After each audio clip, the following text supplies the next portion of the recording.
All right, good evening, everyone. And just a moment, we shall get started with the recording here. But good Tuesday night to you all. Have some interesting audio today and a lot to talk about with my visit to Jefferson City. Basically, really to do these interviews and hang out with Gary Ridenour, and then sat through a couple committee hearings, and I feel like I had to come home and I needed to go to the doctor and get a shot of IQ points because holy smokes. But before I say anything else, let's get the recording started, and we'll proceed with the Liberty Talk. The Constitution isn't just a document. It's a blueprint for freedom. We're breaking down politics at every level, exposing government overreach, and going where the mainstream media surely won't. Join us in defending individual rights against the bureaucratic tide. You're listening to the Missouri Liberty Report. All right, folks, and we're back with another edition of the Missouri Liberty Report. Thanks again for joining us this Tuesday evening, this fine Tuesday evening, which is much warmer than the last Tuesday evening when I sat in this office and about froze to death. Now I'm comfortable this week. Again, thanks to all of you who listen on podcast or at molibertyradio.us. Or if you're watching on YouTube or Rumble, we appreciate each and every single one of you for your continued viewership and listenership.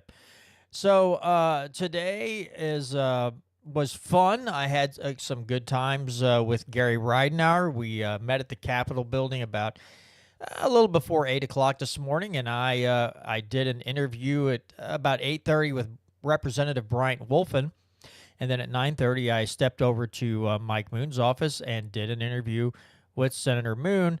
Now, this is me. I'm not assuming anything, and I don't want to put undue pressure on anybody. Bryant Wolfin seems as he's going to be, if he continues on his path now, he will be the most constitutionally voting member of the House, and Senator Mike Moon, I don't think it's a real unsafe bet to make that Mike Moon will be the most constitutionally voting member of the Missouri State Senate. So with that in mind, I'm going to go ahead and play the audio from these interviews, my not so professionally done interviews, but hey, we're not here to judge John, right? God, I hope not.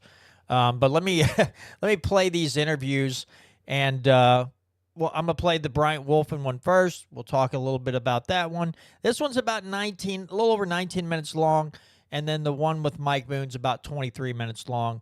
But let's listen to this audio. Brandon and I will discuss them, and then we'll get into some other topics, because we definitely want to talk about Dan Crenshaw and his apparently is a little unhinged when it comes to Tucker Carlson, probably the least threatening human being in the media, but, you know, I won't get into that now, but we will discuss that as well. So let me pull this video up, and we'll get started. All right, good morning, everyone. John with the Missouri Liberty Report here in Jefferson City with Bryant Wolfin, Representative Bryant Wolfin. I'll call you by the just Bryant, please. Just Bryant. Just Bryant. Yeah. So I guess to get started here, tell us your thoughts on your first term. And because I want to get into another topic of being the kind of like on your own island at times. But give us your initial thoughts and your first experience of being a state rep. Yeah, so I mean, honestly, it's been a great time. And we'll get into kind of the thick of things on being on an island and stuff here in a little bit. But overall, I mean, look, the reality is I'm very humbled and honored to be able to serve in this building and serve, not only my constituents, but all of Missourians and trying to be that champion for liberty that I campaigned on, right? And I think many of us would say that there's not very many of liberty champions or liberty-minded folk in this building. So being able to do that, be a true champion and an orator of our Constitution, our state Constitution and federal Constitution, which I also think you would agree doesn't get talked about enough in this building. For sure. And so, there's certainly days that I leave here very frustrated. But in the end, I sleep on it and realize, like, look, you're planting that seed. Like, you may be the only one talking about this now, but there's a lot of people that are coming to me, hey, Brian, we really agree with what you say. Keep it up, keep it up, keep it up. So, like, there's I think an opportunity here to kind of change the wave for the future. And maybe that doesn't happen in my time here, but maybe that happens in the future afterwards. So planting that seed and at least we're fighting and spreading the word on things that I think needed to be discussed in this building. Yeah, I mean, we've been talking about on the show too, just the stuff with the Doge thing. Mm-hmm. And, do we expect all these changes to be made? Not necessarily, but the conversation is important. Mm-hmm. So if you have the people at that level, you have in D.C. you've had Ron Paul, you've had Thomas Massey. State level, we had yourself, we have Mike Moon, we've had others. And the conversation's important. If everybody in this building stops talking about the Constitution, stops talking about liberty, we know where it's headed. Yeah. So, moving on, are there any bills? Can you talk about one bill that you've proposed that maybe you're the most passionate about, or one that you really like to see get done? Is there a bill that you propose that you really like to see? You talking about like my bills personally? Yeah, your bills personally. I have several liberty-minded bills. I think right now, if I had to pick amongst all of them, I don't know if this is necessarily liberty-oriented, but it is IP reform, so initiative petition reform for constitutional amendments. I know everybody kind of has what they would like, whether it's the concurrent majority or whether that's just a simple percentage of popular vote. I proposed one that is basically very similar to how the ratification process works at the federal level, where you have to have 3/4 states. This would say you have to have 3/4 counties in order to essentially amend the Constitution. So it would make it almost impossible to amend the Constitution because it's obviously very hard to get 3/4 of a county to get on board. So I think that is something that needs to be done in this building. It's not only has been stated that it's a priority of the caucus, even though we're not really seeing that yet. I'm hoping eventually that could come to fruition, but I think that one is probably the one that I would love to see get across the line. And the reason being is, you, myself, a lot of Missourians out there realize like our Constitution is way too easy to amend, and we need to make it harder. And whether that's there's concurrent majority proposals I would agree with as well. This one seems to kind of for me it simplifies the process and still makes it very hard to amend our Constitution, which is our sacred document, right? It's supposed to be the framework of our government. It should not be easy to amend. So I know I have some other liberty-oriented bills out there that I've filed, but if I had to pick one that really I'd love to see get across the line, like that would be it. I would think that, I think a lot of Missourians, especially, there's been a lot of grassroots push to get some IP reform done, and then we saw what happened in the Senate last year, and, well, we see it almost every legislative session. They have their ideas, but they're really, to us, they're not the best. It's like a fix that's not a fix. Yeah. It's terrible, but it's something to look for. Let's talk about, I believe the bill numbers were 737 and 747 that were combined, the Protecting Children Act. Yeah. So there's a picture, and for those of you who watch the show and watch it on a live stream, I put the picture up, and Mr. Wolfin here was the only name in red. I guess there were some absentees or no vote or not voting, and then everyone else was lit in green for yes. So let's go through how you felt. You look at that board and see you're the only no vote. Take us through why you voted no, and you don't have to get super specific. The reason for voting no, and then that feeling afterwards of being literally the only man in the house voting no. Yeah, I appreciate the question. First vote in the House, I'm sure it wasn't a great look to everybody else, whether it was our caucus or all of the rest of our colleagues in general, to see me being the lone person up there. And you get a lot of scoffs or a lot of weird faces. But, I anytime I vote no, and anytime I vote in general, there's going to be a reason why. And so for this particular bill, I mean, there were so many nights that I was researching, and I would go back and just kind of rekindle like what I found the night before, just to make sure or see if my gut changed. And to me, the bill was unconstitutional because it has multi-subjects in it. So that obviously violates Article 3, Section 23 of the Missouri Constitution, which is a single subject bill. Now, these were all, I would be the first one to admit they are all closely related in some form or fashion, because they do deal with children in some form or fashion. But do they all deal with the protection of children?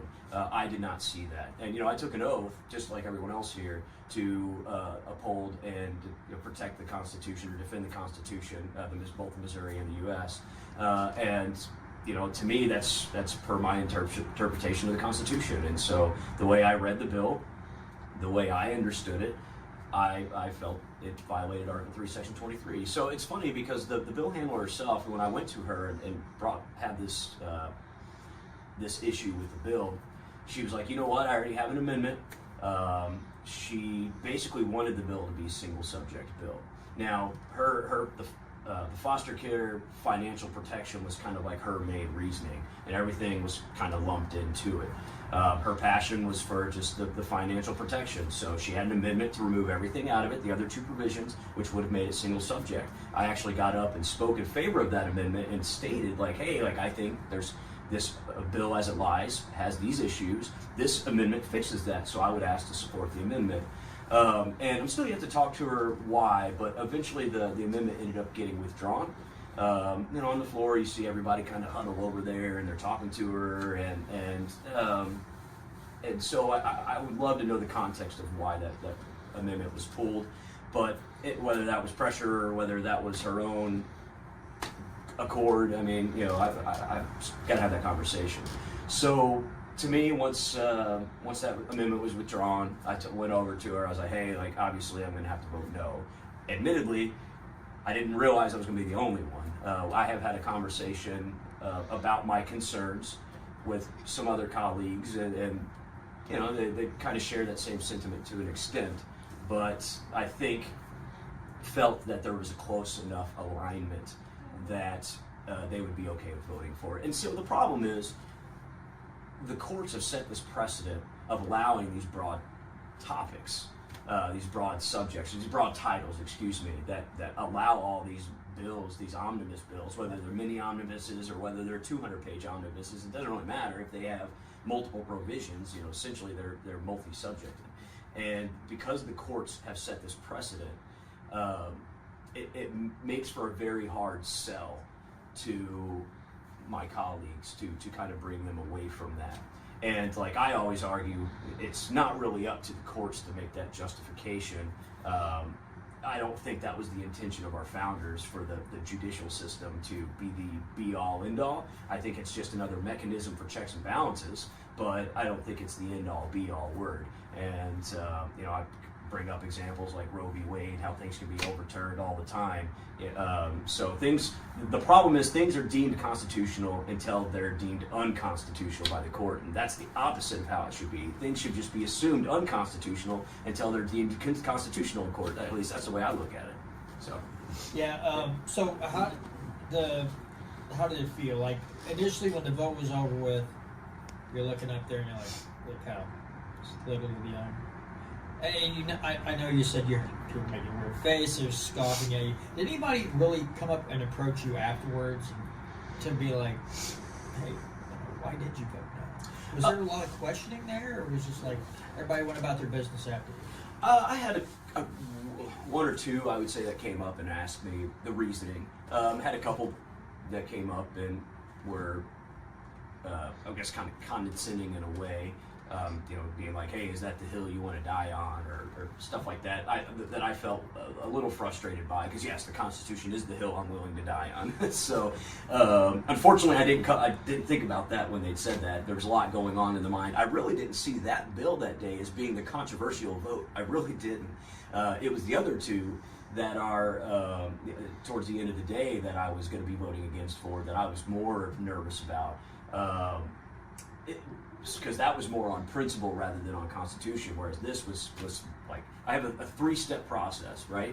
So, it starts with the Constitution. If it doesn't meet constitutionality, then it's a no vote for me. Then next, does it expand state government? If it doesn't meet that, then it'd be a no vote. And then the third one, is it a good bill or bad bill? And if it's a bad bill, well, then that's kind of the third check. If it's a good bill, then I would vote yes. So if it can't get through that three-step process, then I'm a no vote. 737 didn't even meet the first criteria for me, so that was easy. So that brings up a question. How many bills do you think actually, I know this is your first term, it's only been a couple months, but how many bills, just kind of, if you'd estimate a percentage of what bills can make it through the entire process that would actually be constitutional? Because from my point of view, when I look at what Lockett Smith Foundation puts out, their spreadsheets, there is a huge difference in the amount of unconstitutional bills compared to constitutional bills. I guess, do you see that as just something that's going to continue? Because you bring up, the courts seem to be like, oh, there's nothing to see here, it's absolutely fine, because they all kind of have, everything's kind of related. Yeah. They'll stretch the truth or whatever, or they'll stretch the wording of the Constitution to fit an end. But do you think this is just something that's going to keep going? I mean, as far as the multi-subject bills and. Yeah, I mean, the reality is that's the vehicle to get things done. So, I brought up the fact, I think before we started the interview, we have an automotive bill that's coming up that started off as one bill, and then a House committee subbed into two bills from the same person, same title. Easy peasy, great bills, get it done, no issues. Unfortunately, then it comes to the floor, and it has another bill that was amended onto it that had four bills into it, or maybe it was three or four, and then it had a second amendment that was just a single bill. But so we started off as one, went to two, added three more, and then we added a fifth or sixth. So you have one bill that we started at, and now we're at 5 or 6 bills, and that's the best mechanism to get things across the line here. By the way, like 3 of those bills that is going to be lumped in this one had no public hearing, which is crazy to me. So regardless if the bill is good or not, I love 90% of that bill. When you start lumping into these mini omnibuses and you start changing the subjects and you're putting them under broad topics, it just makes things really hard in general. I don't see it changing, especially with the court system the way it is. If we are continuing to rely on the court system with the way it is, nothing's changing. We're going to have to change how our judges are appointed. Which there are bills to do that, actually, or resolutions to do that, which I've co-sponsored one. And we also need a mindset change here. But keep in mind, this place operates from the top down. The way you get to the top is usually having the right connections and having a nice amount of money and things and who drives that money, right? The lobbyists and the fundraising side of things to get people elected in this building. So the unfortunate reality is the current structure of the political game is going to continue to feed this beast. And if that is the best way to get things across the line is by attaching things to bills with broad titles, it's going to continue to happen until the courts say otherwise. Because once again, right now, I don't agree with this, but right now that's the end all be all. And that's what we're stuck at. And one final question for you, and I'm not trying to I'm not trying to ask you questions that'll make your colleagues mad, but it is a point that has That's been too raised. late, by the way. There's one point that's being raised by very few people, and I know Tom's one of them. Catherine's one. I myself have been kind of raising a stink about this too. There's, even in the grassroots, you have this tendency to blame everything on leadership. But to me, now I don't work in this building, you do, so I have to get your perspective here. From an outsider's point of view, I'm thinking if we had the majority of the state reps, if leadership says we want these bills, and the body says, no we don't, we want these bills. These aren't going to get done, and they won't even be looked at unless you do these things, these liberty type things. They just want to point the finger, and I have no love for the leadership. I don't have much respect for them, but I think it is a little naive to only blame the leadership. Would you agree with that? Completely agree. Yeah. I mean, we all have a chunk of the pie here, or a piece of the pie that we have to take care of. Admittedly, we're the ones who make the rules. We're the ones who vote on the rules.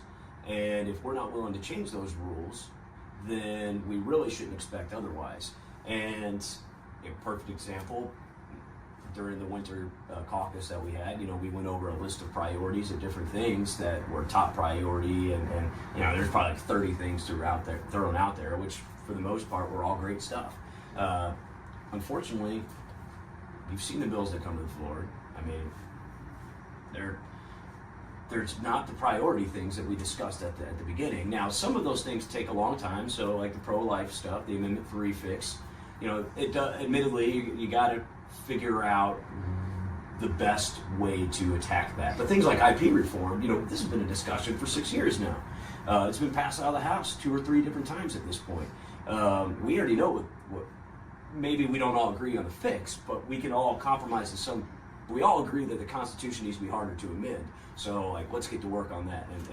And that's not been a discussion. Gold and silver, it seemingly was a decent topic during winter caucus. Not a top priority for leadership, but amongst our colleagues, it seemed to be well talked about. We're finally getting the hearing today on that. Yes. So, I mean, we're excited, but that's just a hearing. That's just one step of the process. Where does it go from there? So, to put all the blame on leadership, to get back to the question, yeah, I think that's incredibly naive. To put all the blame on the Senate is incredibly naive. We all have work to do here, and we have given up our as a body, our kind of like our sovereignty to leadership. I think for the sole purpose of being able to blame leadership, and we go back to our colleagues and be like, hey, it's out of my hands, and that's the sad reality of this building. Now, with that being said, and to defend the body, it's kind of the way it's been for a long time. So, you come in and you're kind of swooned, right? And you want to have faith in those who are presumed your leaders when you come in here, and put on a great show, and to some people they benefit from it for sure. But to the entire body, like as I said in my speech at the very beginning, can we really work for our people? Can we really be sovereign reps and not see punishment or see basically getting the smackdown? Unfortunately, the way we're currently structured, no, we cannot. So, yeah, I completely agree with you in a full way. We have a responsibility ourselves to at least fight back against that current structure, and we just don't. Okay. Appreciate your time very much, Yeah. Mr. Wolfin. Thank you very much, sir. Appreciate it. All right, folks, that'll do it. All right, so that's the first interview there with Representative Bryant Wolfin. Again, a big thank you to him for taking time out of his day to meet with me first thing this morning. Thoroughly enjoyed talking with him and getting his perspective. Brandon, your thoughts on the interview and what Mr. Wolfin had to say there? I just always appreciate how candid and open he is about the whole process, talking about how it operates from the top down, which again we've talked about, we already know, but it's fun hearing that from someone who's elected and in office with all of his colleagues in that same building, just willing to say it for other people to hear that, we probably don't do enough to buck leadership, and also, again, you got to just appreciate like, and from my perspective, his libertarian uh, ability to acknowledge that just because the Supreme Court or a court rules that something is constitutional does not make it constitutional. And again, we've already talked about this with him, and we already know how great he is, but it's just a good refresher to hear it. And interesting point that you guys were talking about was when he was talking about the bill he supported, but then they added amendments to it, or they added other pieces of they added on to it, made it unconstitutional, and he basically called her out on the no. So whenever she withdrew the amendment, I was it's like that. It made me think that's got to be how a lot of that operates. Like that's how a good politician becomes a bad politician, right there. Is they do something that's good. They feel the pressure, they feel the heat from the leadership class, from the HRCC, and they back down and they go with the unconstitutional version. I'm not shocked by it, but it is funny, just that image, and that happens all the time with freshman reps or reps with good constitutional ideas. It's got to happen all the time. And that's that's a big thing too, is that when some of these people, they might have good intentions, or they might they want to do the right thing, but again, if you get elected, you go to these winter caucuses and you're playing speed dating with lobbyists. And I mean, that's a heck of a way to start off your post-election. You're like, all right, I'm chomping at, people are chomping at the bit to get started, and they go to these caucus meetings, and then they're playing with they're playing speed dating with lobbyists. And to me, I'd be like, what do we don't we have bigger fish to fry than talk to all these these people that are loaded down with campaign dollars? And I don't know. It's absolutely. I don't know if I would be frustrated by the whole thing. It's like, hey, I'm here to do something, and instead I have to play patty cake with you guys because I'm told this is very important. But then, again, they have their caucus meetings at the Capitol, and, they'll outline, this is important. These are our priorities. But then the script gets flipped, and either and they just use it. It's like it's almost to trick the body, the Republicans or the Democratic side, into thinking that the party or these people really want these things. But then the money steps in, and they're like, "Oh, wait a minute now. We gave you all this money. These things are much more important than what should be the original Republican Party's platform." Limited government, little to no taxation, all these things, they just kind of get swept away because the lobbyists say, this, we want this. Somebody said, I don't know if it might be in Mike Moon's interview. One of them said today, he thinks they were better off when they barely had a majority, because when the Republicans barely had a majority, they had to fight to bring people who might be constitutionally minded. They had to watch how they framed those bills and how much they added on because they needed the support. But now that there's 110 of them, see, they don't have to do that anymore. You can have your outliers that say, like Bryant Wolfin, like, I'm not voting for this unconstitutional, dumpster fire you've created, but they'll get enough of them to go ahead and push it on through. So it's like a supermajority, or almost a supermajority, actually is more harmful than it is good. They make it sound like, oh, we got a supermajority again. We're gonna use big red ideas done. Yeah, big government red ideas done, but not small limited government ideas done. And Catherine Dreher makes an important point, and I think it's because even if we shed some weight from the Republican Party, Catherine says, time to vote Democrat and stop getting the cream of the crap. Sorry, but it's true.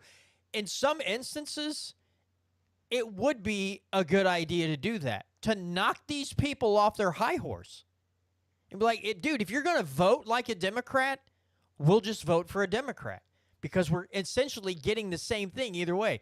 Yeah, you might vary a little bit, but if you're gonna cross the aisle and vote for god awful legislation because lobbyists tell you to do so or whatever, or you're not really quote unquote a conservative, whatever that is, then you get what you deserve, and we just vote a Democrat in your place.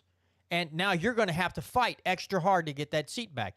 And maybe, just maybe, you'll run somebody who's a little better than that. But it would be an interesting social experiment to watch them just be apoplectic about the thought of losing to a Democrat in a seat that generally votes Republican, and then suddenly they're losing that seat, and watch them freak out. I would actually enjoy it. Some childish part of my brain would probably take find a lot of glee, a lot of joy in that. I'd probably be pretty gleeful if one of these idiots lost to a Democrat. Or, you could vote libertarian and achieve the same goal too. Either way, if you vote libertarian and the Democrat ends up winning because they didn't get enough Republican support, same difference. Who am I to say? Well, no, but honestly, back to your if you're just to dump them from their seat, you're right. It could be a libertarian. That's a perfectly fine point to make. They just need to lose their seat. Just boot one. If they're going to vote like Democrats, remove them. And if these county, if these counties, like the Republican Central Committees, are hell bent on supporting a rhino candidate, then just like when you get a angry little chihuahua and they're just yapping, they're trying to bite you, just flick them off the couch. That's all you got to do. Just flick them off their seat. Like, good day, sir. We don't need this, and move on. I don't know. The best example of what you're talking about is when the Democrats had the majority in the Senate. I can't remember who was president, but I'm pretty sure it was Trump, but maybe Biden partially too. But Joe Manchin and Kristen Sinema were in the Senate, and there was like a 51-49 majority for Democrats, and everything ran through them. Everything. Like if the Democrats wanted to push something through the Senate, they had to get Joe Manchin and Kristen Sinema on board or find a Republican to do it for them. And they were hardliners. If I'm not mistaken, I think both of them ended up leaving the Democrat Party. Maybe Joe Manchin didn't. Maybe he just retired. But I know Kristen Sinema became an independent because of how much pressure the hardline Democrats were giving her in the Senate. And so, yeah, definitely, it would be actually a good thing if the Republicans had a slightly smaller majority. But really quick on the point about how incoming Republicans to the state legislature, they go to like the winter caucus or the summer caucus when they win their primaries. That's like boot camp. That's like, establishment politician boot camp. You go in, they whip you into shape through the lobbyist groups and then through their agenda, and then out you go 8 weeks later, a full-fledged representative. It's a setup from the get-go. I mean, again, if you have to sit there and play meet the lobbyists in every caucus, I think more people need to understand this, too. I think this is something that's very important for the voters to understand. And now I'm sure the Democrats do the same thing at their caucus, right? I'm sure both parties do this.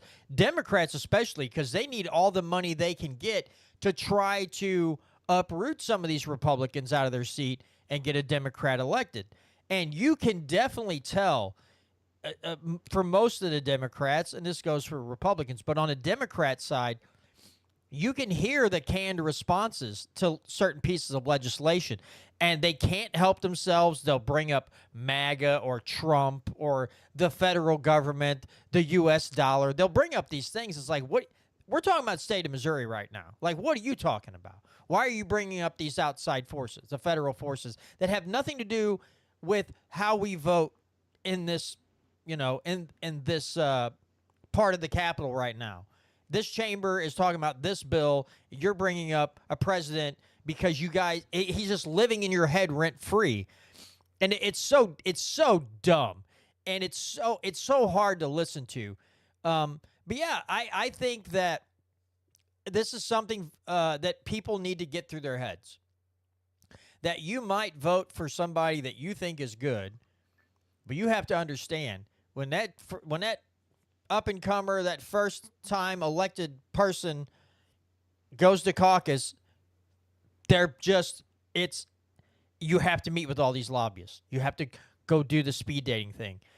People need to get this because this will give you an idea on how much money outside forces and outside entities have, and how much they've infiltrated that building, and how much of that money is dictating what legislation gets done at the Capitol.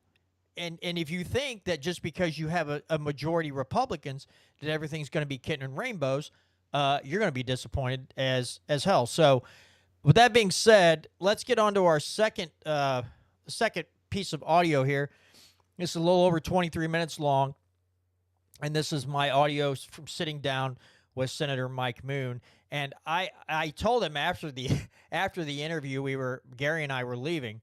And by the way, big thanks to Gary for hanging out with me today and being my quote unquote cameraman. He's just basically holding my phone, but he was nice enough to do that for me, and I appreciate that, Gary. Yeah, Senator Moon and I were talking afterwards, and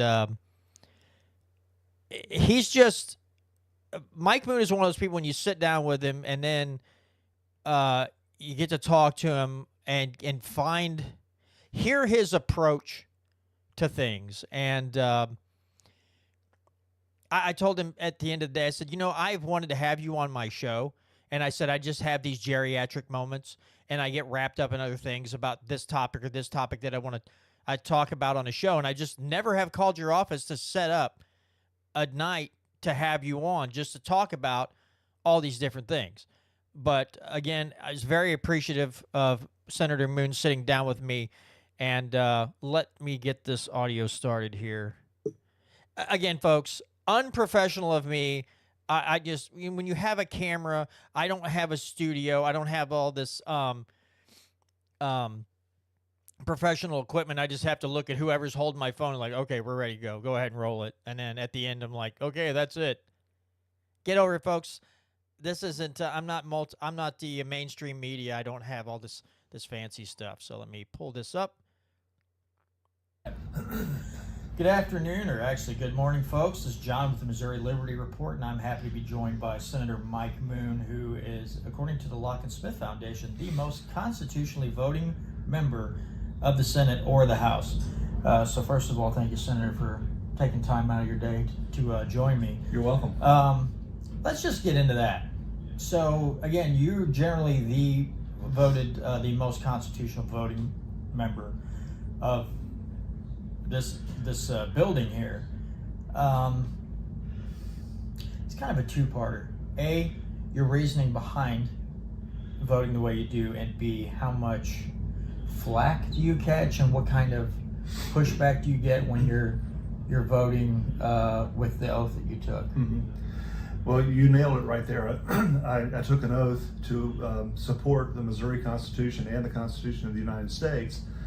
And I take that seriously because it's a pledge to not just myself, but to the voters who put their trust in me to come up here and do things on their behalf. And so, for example, when the Constitution says that a bill must have one subject, and as it's amended through either house, the bill can't be amended so that it changes the original purpose, that's pretty simple to me. And it seems pretty clear. Yet, oftentimes, bills are changed for the purpose of passing. And if you had a bill that I might have a little angst about supporting, and you said, hey, I'll support yours, Mike, if you'll support mine, and then we merge those two together, and then some others are added to it, then I may be obligated to vote for your provision. And so that's how we compromise our oath and actually undermine the Constitution as a result of it. I've had bills that I've offered amendments on, and the bill at some point is rendered, in my opinion, unconstitutional. So even though I have an amendment on the bill, I vote against it.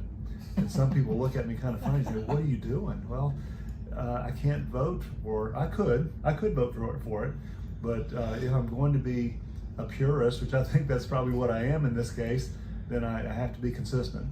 And yeah, I've caught some flack, mostly in the House, not so much here. When I was first elected, it was in a special election back in April of 2013. And I was seated 20 days after the election. And on April 22nd, within 15 minutes of taking my seat, we were voting on bills that were being perfected. And perfection is a phase where a bill can be debated, amended, made more perfect, I think is the true sense of it, although that's not actually how it happens. And so fortunately I had read some of the bills, and so I was prepared.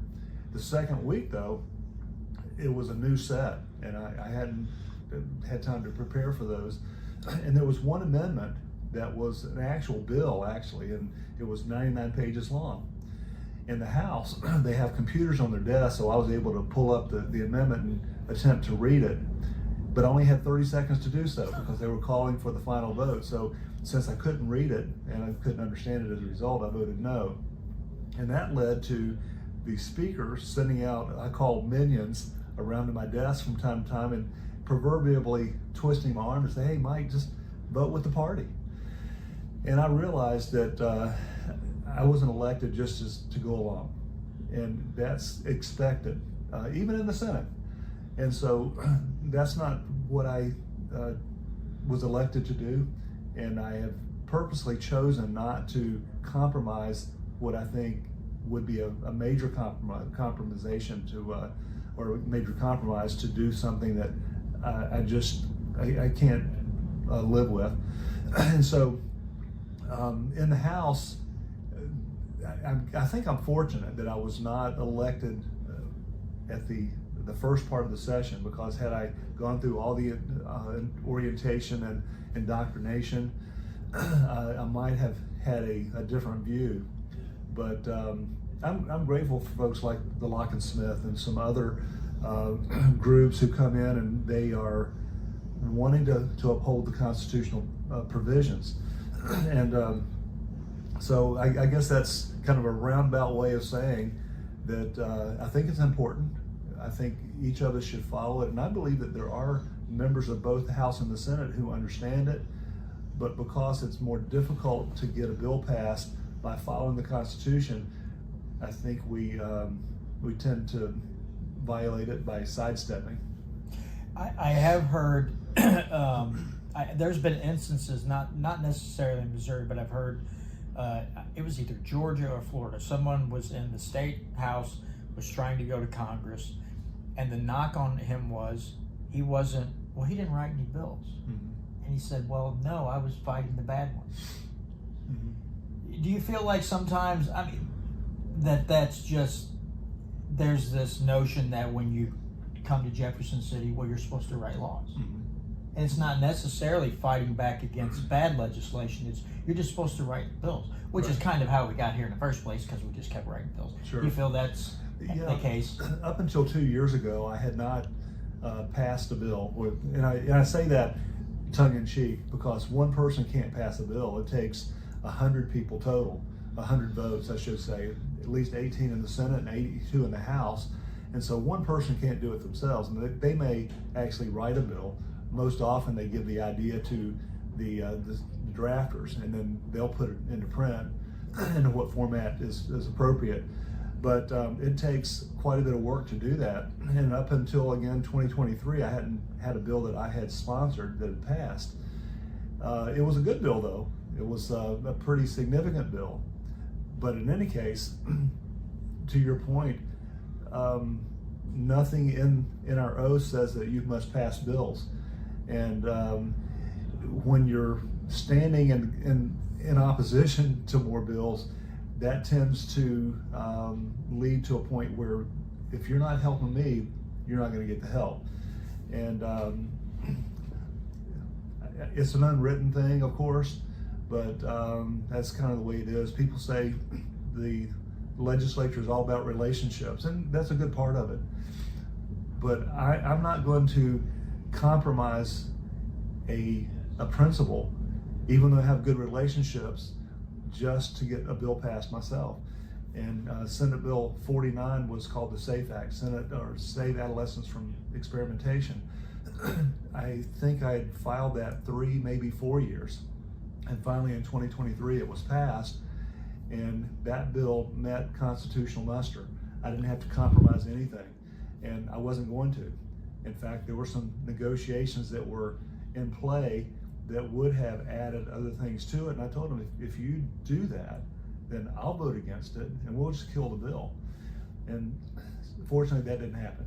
And so if we would all be purist in the constitutional sense, it would be a better protection of the people, because the government is, I think a proper function of government is to protect people, the God-given rights that we have, and also to punish the evildoers. We don't have to continue to pass law after law that and often protects the big players and special interests. That's why we're in the shape we're in, and we're not going down a good road when we do that. No, absolutely not. So I know you've got some legislation filed. Is there one in particular? Is there one piece of legislation in particular that you really hope to see make it across the finish line? One thing you're really passionate about this session? Well, yeah, and it's actually coming up for a hearing tomorrow morning, and it has to do with what was done this past November. The Amendment 3, which is now Article 1, Section 36, the Bill of Rights in Missouri, that allows us to kill our offspring for whatever reason. If they're a burden to us and that causes a mental issue, then that's acceptable. We can kill that child. It just doesn't make sense to me that we would be that far socially in our civilization to be so uncivilized. It's just unconscionable to me that we would say, for whatever reason, we can kill a developing human baby. What's next? Kevorkian in Oregon a decade or two ago started doing that on people who want to commit suicide. Will the elderly who can't live without assistance be next? And then will it be children who are a burden financially or just getting on our nerves? Or maybe it's a Republican like me who stands in the way of legislation. They could off me at will. Now, I hope we don't go down that road very quickly, but we are going down a slippery slope, society that anything goes. And so this bill, it's Senate Joint Resolution 8, will determine that a developing human baby is actually a person and has equal protection under all the laws that we are under as people outside the womb. It makes sense that a baby, just as soon as it's created, when the sperm and the ovum meet, there is a new strand of DNA, which indicates that's a unique individual. It's not the mother's DNA, not the father's DNA, but yet we're going to say that if that baby, this is a different resolution that will be put before the voters if it's passed by the legislature, say that if this baby was conceived either during a rape or an incestuous relationship, that even though they're a unique individual, they can be killed, because it's not right to require a woman to hold that or carry that baby through a term. Now, let me pose this question to you. If a man robs a bank and he is charged and convicted, should his son or daughter die because he committed an evil act like that? I think most people would say no. But in a case of rape or in a case of incest, that's tantamount to what's happening. We're saying that this man committed an evil deed, and it is horrific and evil, and he should be held accountable and suffer the consequences legally, but not the child. I bring up the name Jesse Jackson because he was conceived during a rape. I don't agree with his politics, but I don't think he should die just because of the way in which he was conceived. And I think most people would say the same. There are numerous people who were conceived during a horrible act like that, but yet they're alive today, and I'm grateful that they are. Would we be willing to look them in the eye and say, you don't deserve to live because of the way you were conceived? I don't think anyone would say that.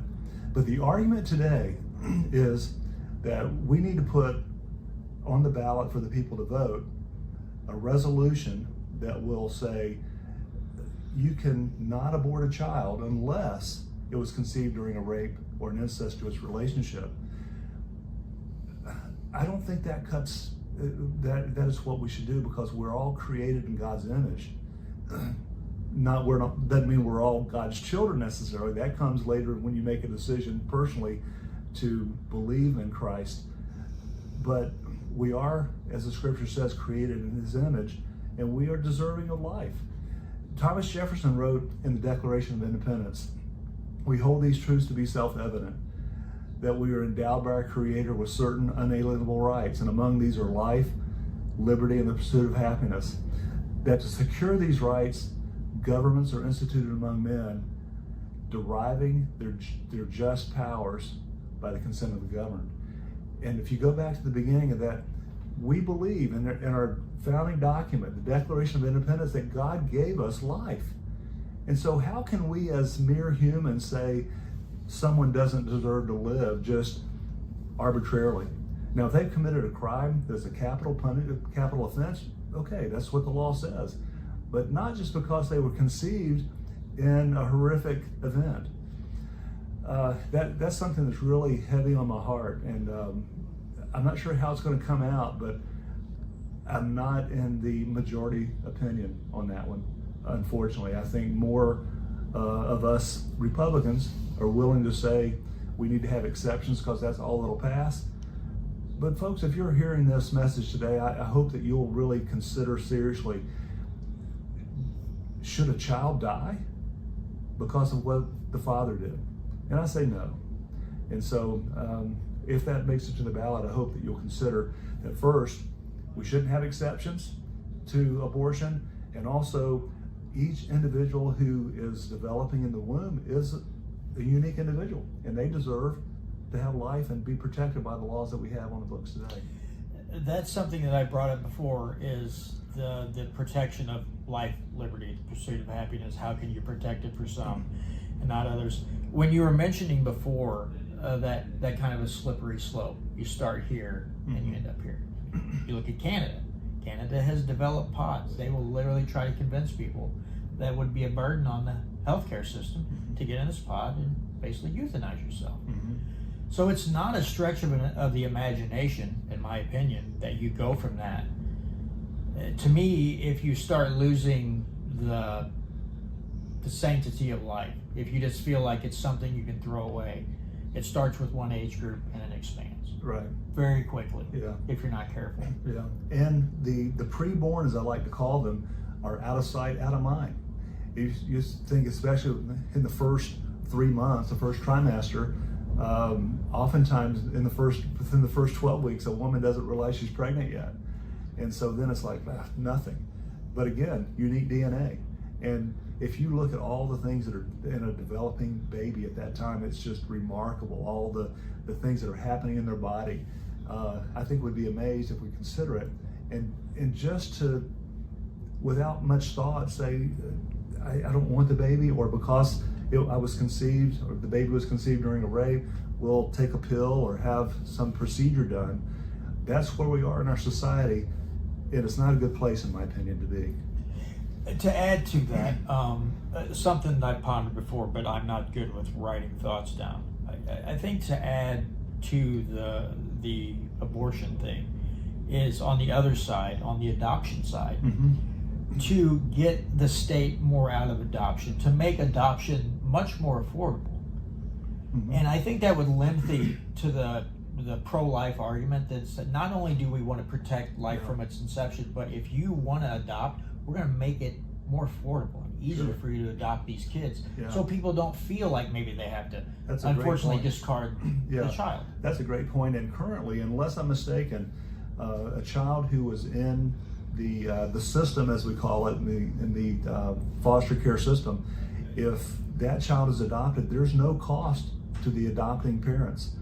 Now, what happens often is some wily attorney, I'll call them, say, well, you want to make sure these things are done right. I'll help you do that, but there will be a fee.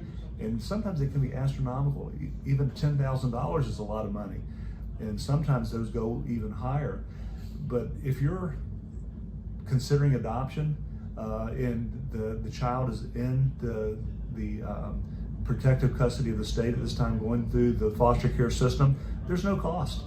And so you don't have to have an attorney, and there can be legal counsel from the state who can help you navigate that.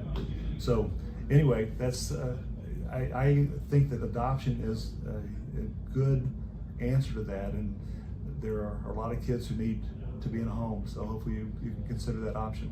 Absolutely. So so I know the fighting that Amendment 3. Is there anything else? Any other things that you would like to see get done? You have a gold and silver bill on the Senate side as well. I do, yes. And what's that bill number? Number 25, Senate Bill 25. You want to talk about that bill a little bit as well? Sure. We all know that, we probably know that when President Biden was in office, I think it was about 3.5 years now, he instructed the Treasury Department to determine the feasibility of digitizing the U.S. dollar. You might have heard the terms central bank digital currency. That all kind of goes into that heading. Well, the Treasury determined that it was feasible. And with a flip of the switch, if it's approved, they could control all our assets, and especially the money we spend and that we earn. And some people say, well, that's never going to happen because everything's already digital. And to a point, they're correct. I use my phone sometimes for transactions. I use a debit or a credit card occasionally. Very seldom do I use cash anymore, and that's probably not the best on my part. But in any case, if the presidential administration, executive branch, decides that they will go ahead and flip that switch and cause currency to be digital, so all the transactions that you make, they can control. They can turn it on or shut it off at will. We're in a dangerous situation. And so it's incumbent upon us to have an alternative currency. And the Constitution, Article 1, Section 10 of the U.S. Constitution, gives the states the ability to have their own currency. And so at one time I was a little befuddled because I thought, okay, if we do this, I'm going to have a chunk of gold, and I'll go to the merchant and I'll shave off a little bit, and I'll have to have the scales to determine exactly what that value is. That's not the case, because I don't know anybody who has a setup like that. But there are different things you could have, whether there be we call them gold backs, that you can present to a merchant, and it has the value of gold at that particular time that it's presented. There are also holding companies that have gold and precious metal stores that you can invest in, and they can supply avenues where you can use that without actually having the precious metals in your hand. So there are lots of ways to do that, but there have to be some provisions made by the state to allow it to be done. And unfortunately, currently the bill is not making any movement. And I know the hiccup, but it's just where you get one person who wants to stop it, and they can stop it, and that's what's happening now. So I'm hopeful that in the future we'll be able to get that done, because I think the current administration at the federal level is favorable to us. Past administrations haven't been so favorable.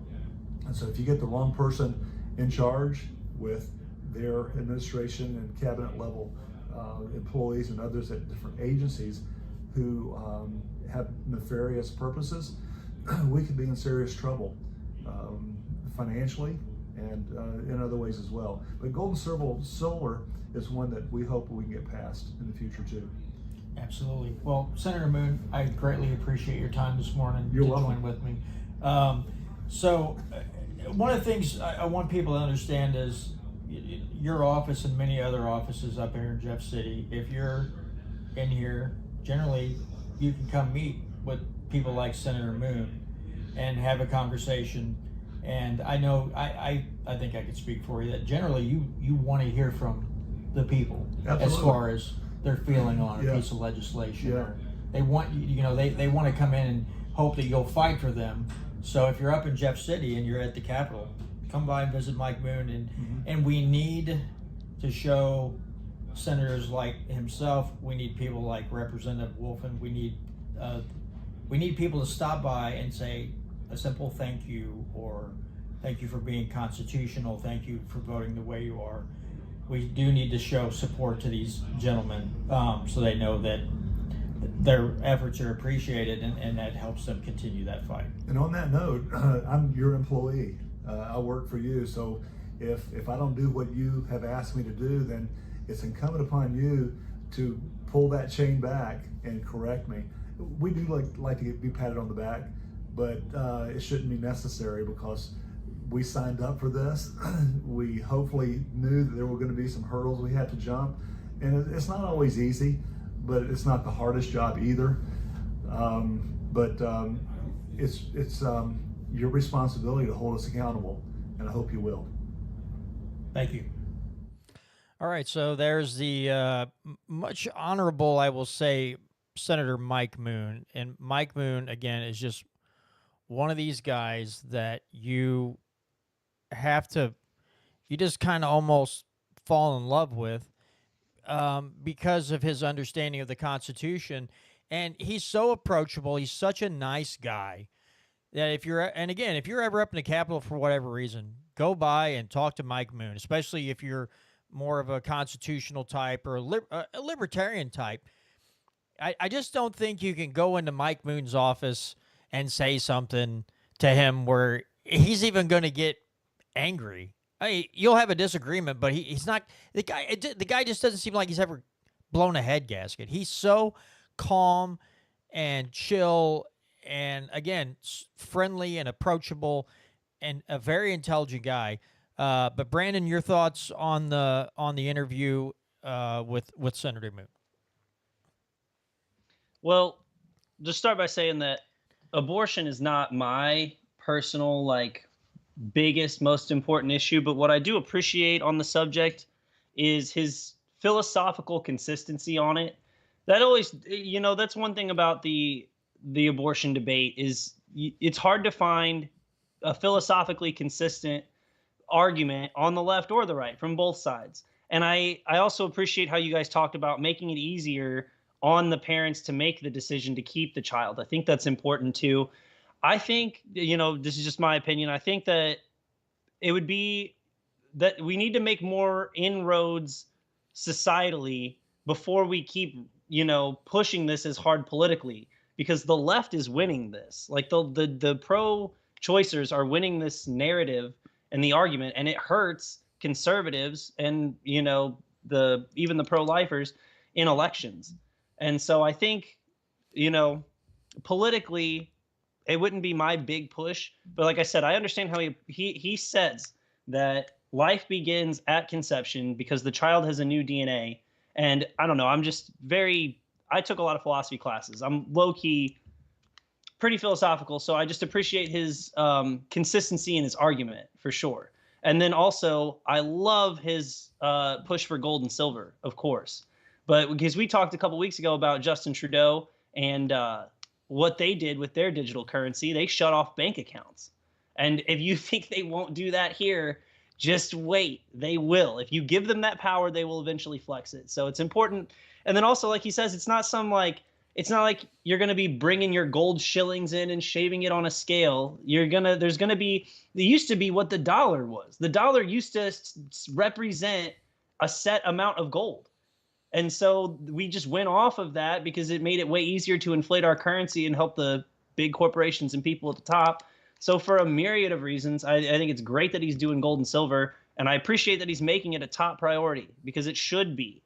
I mean, I've been reading a lot of Murray Rothbard recently, What Has Government Done to Our Money? And then and just really, really taking a focus on how they keep printing money and they keep using fractional banking and all the other different tools they have to inflate the currency. So if you just aren't trading in dollars, you can't be hurt by the inflation. If you have items, trade them for gold or silver equivalents and then sell them. I mean, obviously gold and silver is going to fluctuate up and down, but that's just what any commodity is going to do. But it's way more that you can't just print it fake out of thin air. You can't print real gold. It's backed by a physical something. And if we don't start all going to something close to that pretty soon, or wrangling in government spending, which fat chance with that. Yeah, so I'm glad he makes gold and silver his top priority. And, like you said, he seems very approachable. He's given us the time of day, so that's always awesome. Yeah, again, as a person alone, Mike Moon, Mike Moon just kind of wears his heart on his sleeve. You know exactly where he stands, and again, he's very amicable. He's but he doesn't cave on his principles. And whether you maybe agree with him or not, that's something that a lot of politicians or representatives or senators don't do. They don't stand on principle. They toe the party line, or they're hiding money, party, or they're running as maybe a Republican when they're not really Republican, and they're just hiding behind that R behind their name. And then the voting starts, and you see where they really fall. With Mike Moon, you don't sit there and go, God, what's he going to do next? You just don't do that with Mike Moon. And that's the thing. He's someone that I feel like if you bring a good liberty bill, and it's well thought out and it's well laid out and it's constitutionally sound, Mike Moon will probably say, yeah, I'll get behind that 100%. And you don't go, God, he's going to get in there, he's going to amend it, no. If he thinks it's constitutionally sound all the way through, he's going to be like, now that's the thing though. It's a bill, like say Brandon and I write some kind of bill, right? And it's constitutionally sound, it's a good bill. We take it to Mike Moon and say, hey, would you take on this bill and carry this bill in the Senate? And he says yes. We don't worry about Mike Moon turning around and amending that later. And we don't have to worry about that.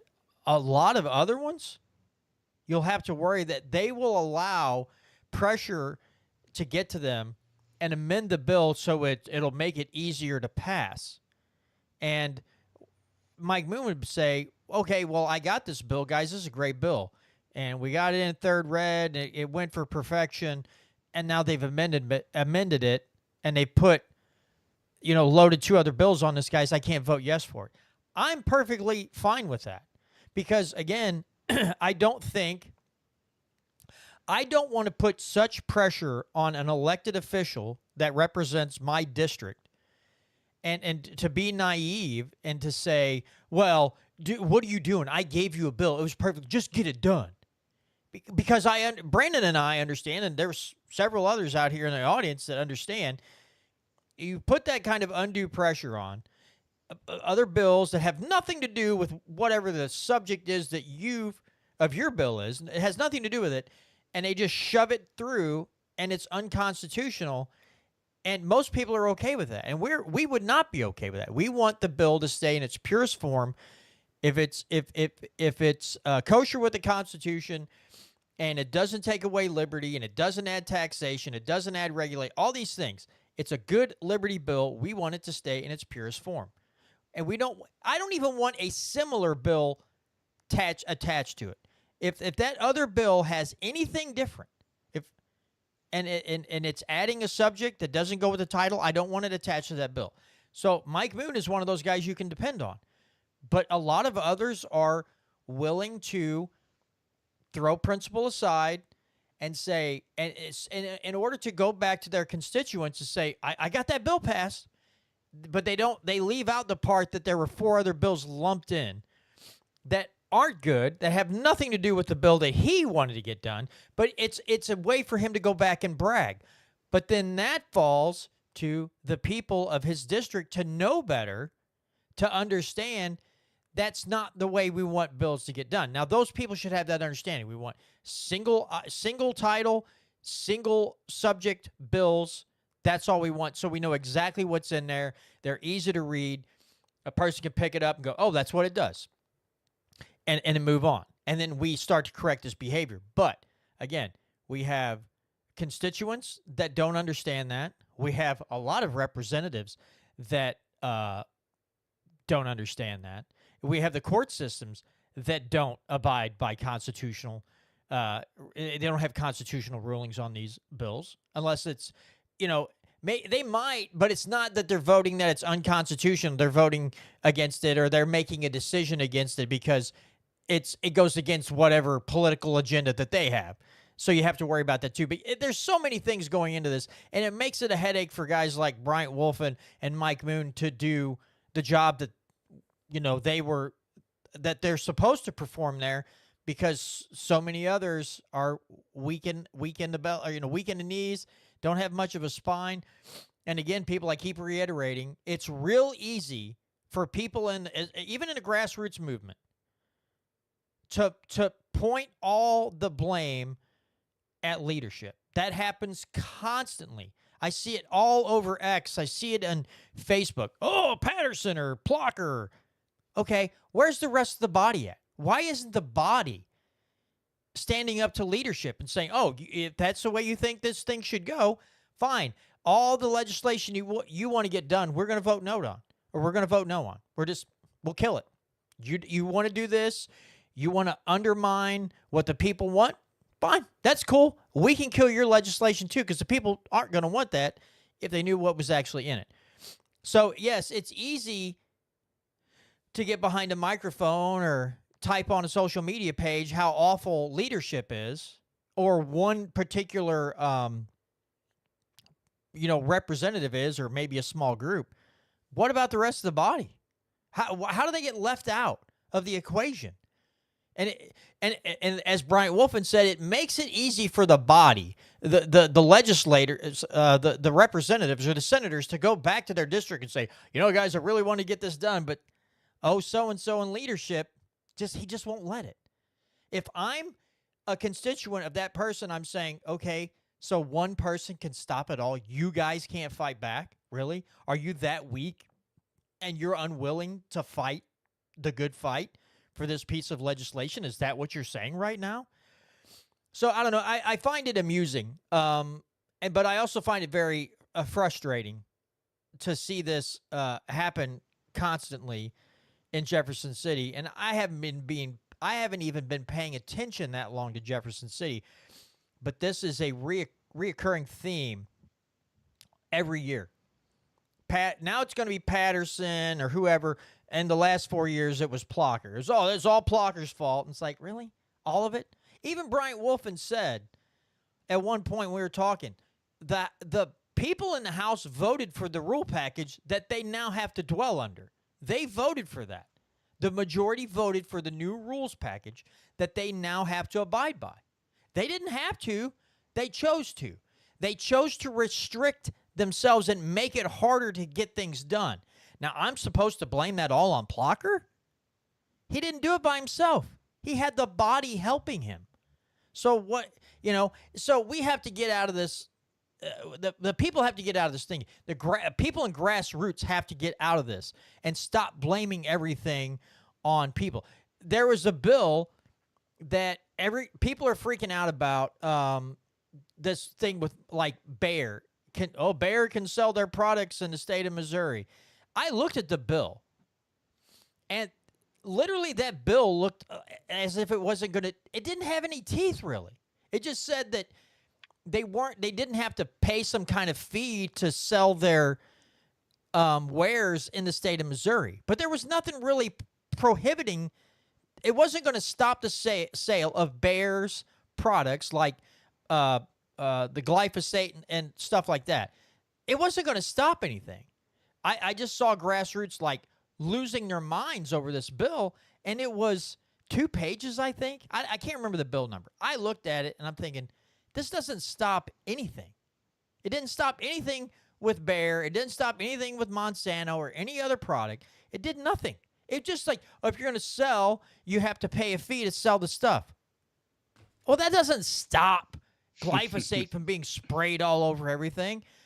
There's a lot of grassroots people losing their mind and calling people who voted yes for this bill or whatever, or voting no for the bill, piece of crap. And well, there are billboards up. I literally saw billboards up. Now, it was in support of Bayer products, right? But I didn't see it. The bill that I read, unless I read the wrong one, I did not see where it was going to stop Bayer products, glyphosate, and that stuff from being sold in the state of Missouri. I just saw it. They wanted, if you wanted to sell here, you had to pay some kind of fee, and it had to be registered in the state. That's literally it. That's all I saw, and I'm like, that stops nothing. But I digress. You know what I'm getting at, Brandon? It's like, come on. Yeah. Let's get one thing that Bryant Wolfin really is an example of is how freshman incoming representatives should act. Because you see it way too often and way too much that these incoming freshmen, they just take the back seat role. They kind of like let someone who's more establishment guide them. They don't really introduce a lot of new legislation, and they're definitely are afraid to be the lone no vote on a bill. And like he said, he didn't know he was going to be the only no vote, but he was just like, it's unconstitutional, I'm going to vote no. Just happened to be the only one who stood on principle. But it shouldn't be unique for an incoming freshman to have that sort of mentality. In fact, I would almost appreciate the incoming freshman to have more maverick mentality, buck the system, than, some of the older ones. But it seems to be like kind of the opposite, that like you go in there and you watch for your first couple of years or your first year in session, and then the next year you start to do something more. But not Bryant. He's right in there, giving speeches and putting his voice forward. So I think that's should be the template for all incoming freshmen into future state houses. And and that's the thing. There's one glaring difference between him and a majority of the other people who run a campaign and then win their election. There's one glaring difference, and that is that Bryant Wolfin, and he told Gary and I today that when he was running, he had a good understanding of the federal Constitution. And then he started studying the state constitution. I think he's had, and he told us he's had a lot of conversations with Tom Martz, and to get a better understanding of the state constitution. And he's like, I'm not an expert. He goes, there's some articles and sections that I'm really good on, but there's other parts of the Constitution that I'm not so well versed on. But Article 3, Section 21 and 23, Article 1, Section 10, some other ones. He's well versed in those, and so he has a good enough understanding of how government is supposed to operate and how it should operate within specified boundaries.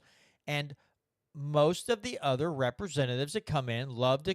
I don't know how many times I've heard people say, well, I'm a Christian constitutionalist, or I'm a constitutional conservative. But then you look at their voting record and you're like, yeah, no, you're not. It's easy to spot after their first term. They wouldn't know the Constitution if it hit them in the head for the most part.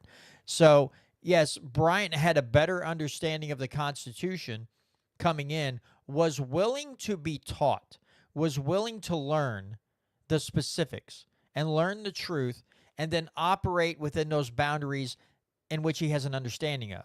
And that is a rarity in state houses and also in Congress.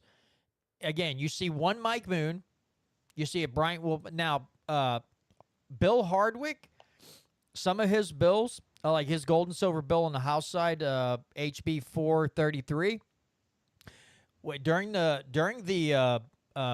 committee meeting today, as he's being asked, he was throwing out court decisions. He was throwing out all these things. The guy has a very good grasp on constitutional money, and I think he's got some other bills that are pretty sound. I don't remember what his voting record was. He was one of the higher ranked, but I still don't think he even hit 50%. And then, so I say, as it stands right now, we still have till 2026 to go.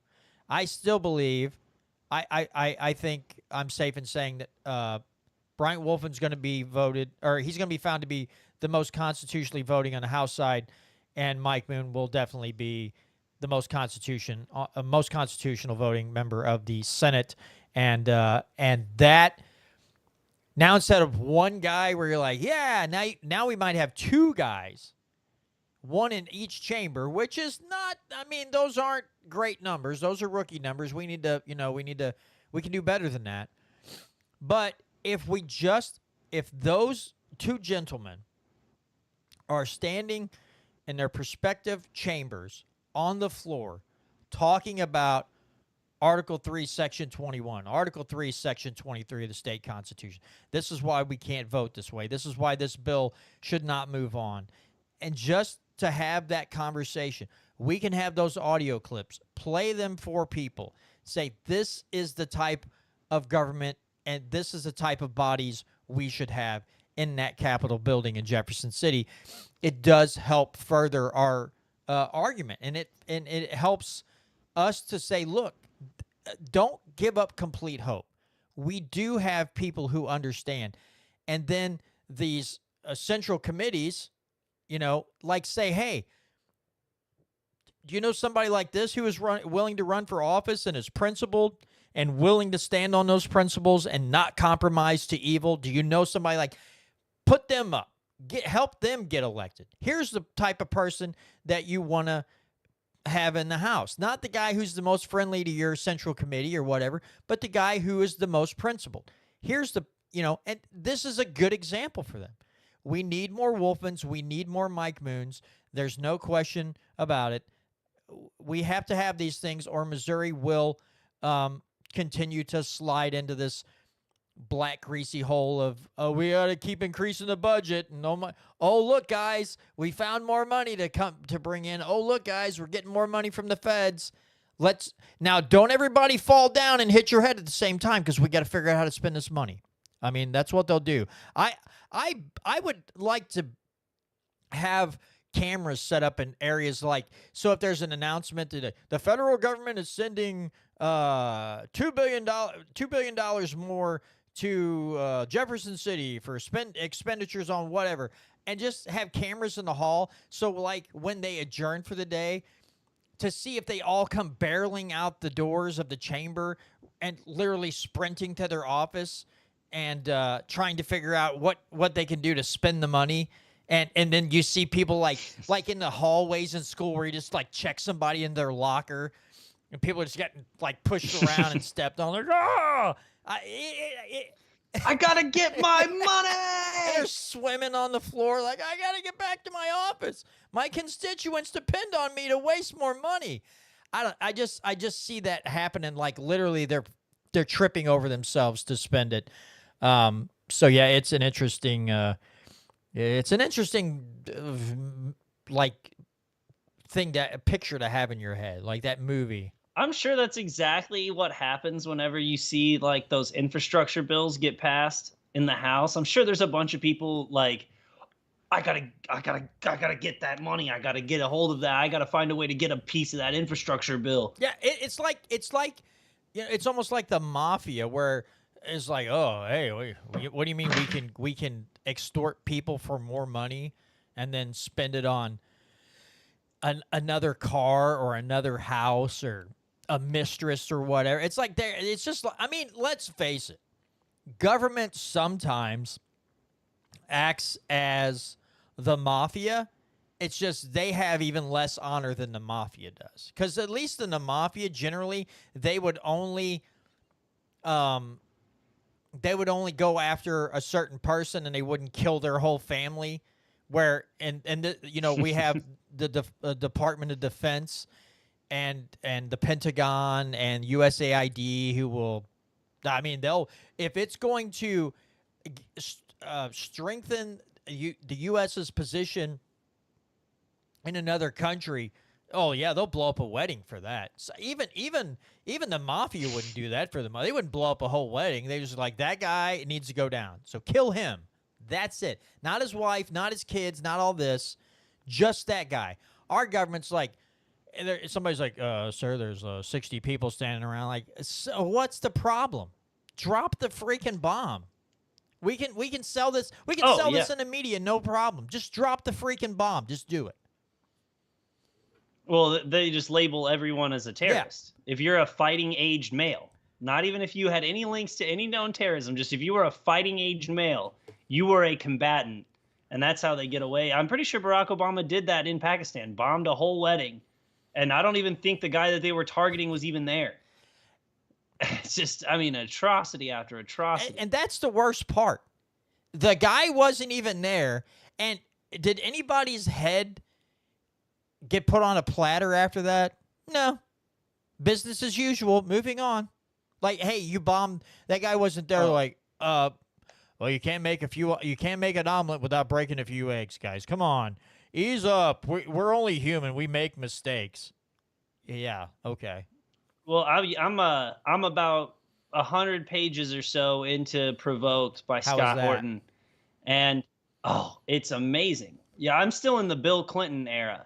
But just the way that the United States handled itself during, well, obviously post-Cold War. So we did, Secretary of State James Baker under H.W. Bush promised Gorbachev that we weren't going to move the line eastward. And there were tons of other assurances from other members of our government to the Soviet Union's government at the time that we were not going to move NATO 1 inch to the east.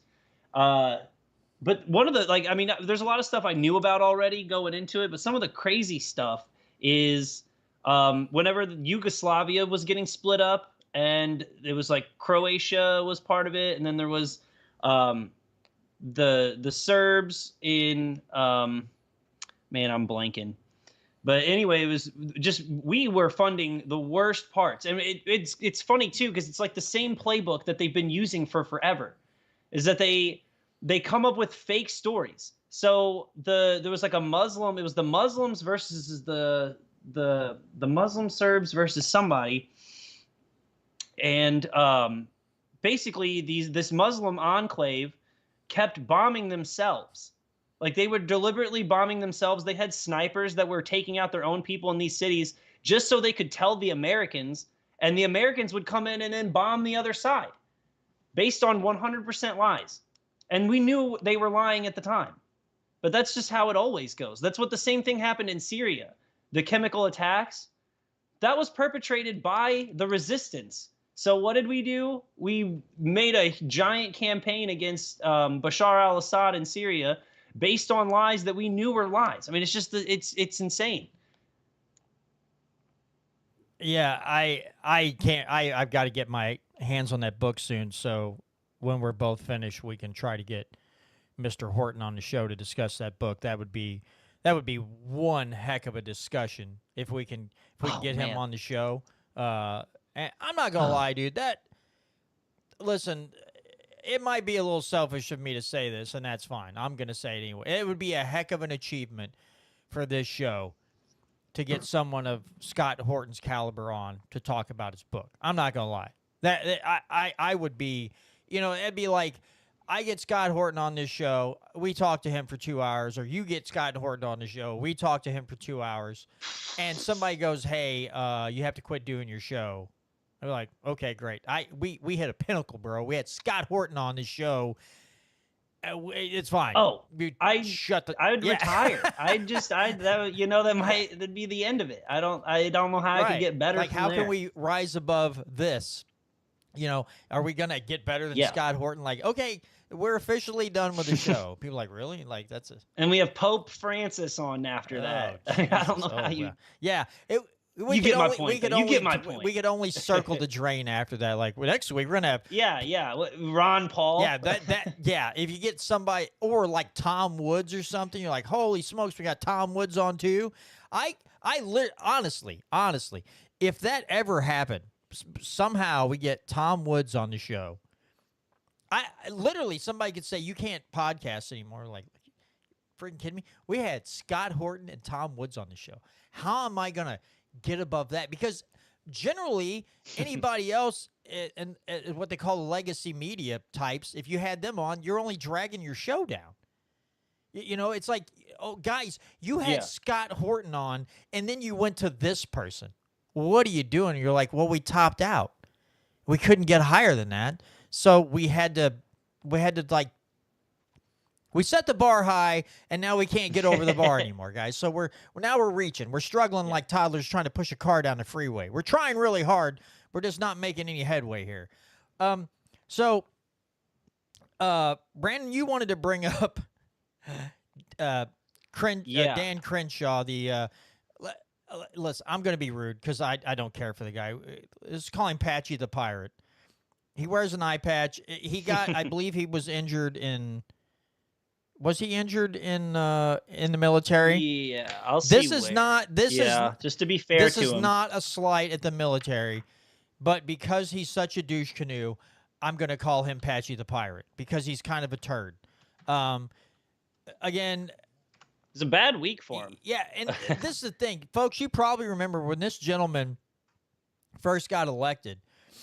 He was hyped as like this really staunch conservative guy. He was it, man. Like, oh, we got Dan Crenshaw. We got a former military guy. He was injured in battle. Like, can't get any better. They hyped the hell out of this guy. And then now he's voted for, he was in favor of red flag laws and all this stuff. He lost a lot of favorability in more grassroots conservatives than a lot of other Republicans have in here in the last several years. Dan Crenshaw really, to put it radio friendly, he really crapped the bed when he did some of the things he did. But go ahead, Brandon. Oh, yeah. No, so he was injured in 2012 from an IED in Afghanistan. And again, we're not here to discredit him as a soldier. That's not it. It's that he's a neocon warmonger now, which is extra rough. Real quick, Voodoo Queen says, I call him Poopy Popeye. But anyway, go ahead. Go ahead. My personal favorite nickname is Eye Patch McCain. That one always cracks me up. That's a good one. But anyway, if you want to play the audio of it, I sent it to you on X. It's a video. It's the video of him and Glenn Greenwald, who's an excellent independent journalist who's been right about the war in Ukraine the whole time. And they are going at it on Piers Morgan. Okay, let me get everything set up over here because for some reason, I don't know. The audio is already trying to play. Like, all I have to do is look at it, and it's like, oh, you want me to play now? Like, no, I don't want you to play now. Let me. So, yeah, basically, Glenn Greenwald's trying to say that, factually, by the way, that a lot of the frontline areas in Ukraine they're breaking. The line keeps moving backward because the Russians have way more soldiers to play with. So they just mob areas with soldiers. They just send brigades into these tiny towns and overwhelm the Ukrainians.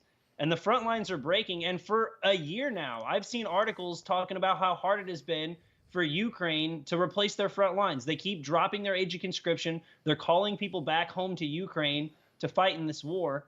And so I think this exchange just perfectly shows how establishment-minded Dan Crenshaw is. Let me pull up the screen here, and then I turn. Okay, the audio is on now. Hopefully, it's not blaringly loud. Start this here. Okay, play. Come on. Every single day. I just think we should save our But- fury about whether Ukraine get included or not But look for what when, facts they matter. actually get excluded. Can I just insert a little Go bit ahead. of realism into the conversation? Yes. Because I know Dan started off by saying, "Oh, Russia's this crappy little second-rate power. We have to flatter them and make them think they matter, but they really don't. They're really weak." It's always a pretty weird contradiction to simultaneously say that and then at the same time warn that Russia's going to start invading Western Europe, this crappy little second-rate power. But the reality is, this is the reality, whether you like it or not, Russia has fought a war now for 3 years against unified NATO and the United States, pouring hundreds of billions of dollars and highly sophisticated weapons into Ukraine, and the front line continues to move westward, not eastward, where the Russians are gaining more and more territory, more and more Ukrainians are being killed. There are fewer Ukrainian men left in that country who want to fight. They're being forcibly dragged in there and used as cannon fodder, or they're fleeing and risking their lives to do it. The reality is Russia is winning the war or has won the war. And you can say, oh, you must be a Kremlin agent to say that. Well, you just got to know nothing about military information or tactics. That's what you have to do to say that. You just have to know nothing. So the idea that is clearly what you do. Yeah, well, you've got so many facts wrong. It's hard to know where to even start. You can. You think Ukraine is winning the war? In which direction is the front line moved, Dan? Has it moved westward or eastward? It depends on where you're looking at. It depends on where you're looking at. I hate to break it to you, but it depends on where you're looking at. And the ratios of Russian deaths to Ukrainian deaths, it's like 4-1. You just don't know what you're talking about. You've never fought anything. You have don't know anything about the military. I fought a lot of things. I fought a lot of things. Oh, you fought a lot of things? Just because you were in the military doesn't make you an expert. I'm sorry to say that Donald Trump I don't need to be an expert. I just know basic facts and I have all the briefings on it. I don't think you do. Clearly Russia is winning the war. The Ukrainians don't even want to go and fight this war any longer. They're fleeing the country. It's a war of attrition with a stalemate. That's what we're looking at right now. That's the most honest way to look at it. I'm sorry to say, one of the things that I know that you don't actually have to go join the military to understand is that Russia is many, many, many times larger than Ukraine. And that's the reason why the most prescient geopolitical experts, people have been on this show, I've interviewed them many times, people like John Mearsheimer and Jeffrey Sachs and Stephen Wald, all said since 2022, Ukraine will inevitably lose this war and Russia will win it. And I'll tell you why. This is the one point I want to make. When President Obama was on his way out of office in 2016, Jeffrey Goldberg interviewed him for a cover story on the Obama foreign policy doctrine. And he criticized Obama for not standing up to Russia in Syria and in Ukraine. And what Obama said was, the reality is Ukraine is and always has been and always will be of vital interest to Russia because it's right on the other side of their border, and it has never been and never will be a vital interest to the United States. So the idea that we're going to confront Russia or go to war with Russia over who governs various provinces in eastern Ukraine is absolute madness. All right, and President Obama was absolutely right, and President Trump thinks that too. All right. So there's that. Crenshaw, he's again, what a douche. If you can pull it, oh yeah, absolutely. If you can pull it up on the screen too, I sent you the follow-up tweet where if you can show it, he's like he shows the articles. There's one from The Economist, one from France 24, one from the BBC. I don't know where this one's from. I can't see. But basically, there's Western outlets reporting that Ukraine's front line is in danger of crumbling. And like he said in that clip, like clearly, Russia was going to win this war at some point anyway. We just spent billions and billions of dollars and cost 500,000 lives between the two countries for nothing. Yeah, I mean, you've got, so let's see, the second one. Russian advances in Ukraine grew sevenfold in 2024, data shows. Russia advanced by almost 4,000 square kilometers in Ukraine in 2024, 7 times more than in 2023. Then the next one from the BBC, Ukraine front could collapse as Russia gains accelerate, experts warn. And then this one here, their human resources are unlimited. Russia's advances signal bleak spring for Ukrainians. So you have all those articles again from different newspapers or different media outlets, but those guys don't know. They weren't in Afghanistan in 2000, whenever in 2012 they weren't in Afghanistan, so they wouldn't know. That, you know what is infuriating is the thing that and again, this is not a slight at people who have served in the military, but there's a couple things here. One being that during Iraq War II and Afghanistan, there was just hero worship mounted on the soldiers. I'm not saying those people don't have honor. I'm not saying that those people don't have some big cojones to go get dropped in a third world country and be shot at constantly. That takes guts. That's not for everybody. I'm not that type of dude. I don't want to get shot at. I'm not a military type of person. But here's the thing. After 9/11, first responders, the military, everybody was just heroes, right? They're just heroes. Everyone's a hero. If you're a cop, a firefighter, an EMT, a soldier, you're just automatically a hero. Now, I know that there are a lot of people who have served over there that don't consider themselves heroes, right? The problem with this language is that it tends to get people to just, if a former military person like Dan Crenshaw is saying things, we just automatically have to assume that he's right and everybody else is wrong because you didn't serve in the military, right? It lends to that. And he's like, well, you're not seeing the stuff that I'm getting. How many times have we heard that the information, Thomas Massey talks about going into these classified briefings. You have to leave your phone outside, all this stuff. You go in, you're getting the information, or they're getting the information that they want them to hear. They're not getting the full story. So just because Dan Crenshaw is seeing classified documents from whatever source doesn't mean it's factual. They have lied multiple times to drag us into wars in these hearings, in these testimonies, in these committee hearings. They've lied to senators. They've lied to representatives. They've lied to the president. So just because Dan Crenshaw saw some things doesn't make me go, oh, I guess Dan Crenshaw knows better. When you can look at maps, you can look at all these things and see that clearly what he's trying, the BS that he's trying to shovel is BS. It's not the truth. It's half aid, just nonsense. We've been lied into so many wars. And I'm sorry, Mr. Crenshaw, but just because you say what Glenn Greenwald or somebody says is false because he's never fought in a war, don't mean diddly squat to me. And it shouldn't matter. Again, I am not questioning the courage of these people. I'm not questioning their honor.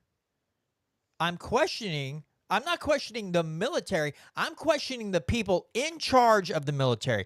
I'm questioning people at the CIA or the FBI or the USAID that their agenda is seemingly world dominance. They want everybody to fall under the purview of what our government wants. Those people I don't trust. And if they're giving the information to the reps and senators and they're not looking at that information with a jaundiced eye, then they have a problem. But to sit here and just say, well, he's a vet, he knows because he served in a battle. Yeah, okay, so let's say he served in Afghanistan. He's not currently serving on the front lines in the Ukraine, so how is he so sure that the Ukrainians are making all these advances? Except with faulty intelligence from people who want a forever war between the Ukraine and Russia. I just don't have any faith in that. No, it's like if you worked at Energizer on the factory lines. That doesn't make you a lithium expert in mining. Yeah. Like you wouldn't, you know, like it does. Just because you worked in a factory for somewhere doesn't make you an expert in all things their product anyway. Like it just doesn't make any. His argument for that, like, well, you've never fought, so I served in the military in Afghanistan, so that means I know everything about foreign policy in both Eastern Europe and the South China Sea and the Middle East. Now, it's like you've never fought anything. Like, what are you even saying? Like, I'm sorry that happened to you in Afghanistan, but that doesn't give you a free pass to just be wrong for the rest of your life and then gaslight people into thinking that we ought to just defer to you as the expert all the time because you fought in a war one time. And this is how we've gotten to where we are, by his logic. The logic that he uses, because I've been there and I've seen things, that automatically makes me right. And it's like, no, it doesn't. It doesn't. You might have insight onto how battlefronts form and troop movements. You might have great knowledge of that because you've been there. You've trained for these scenarios. But just to say because I fought on this front means I know exactly what's going on in this front, when you can clearly see from the maps that the Russian troops keep gaining ground and the Ukrainians gain a little bit and then they lose it plus some. explain that, dude. Come on. You got to do better than and that.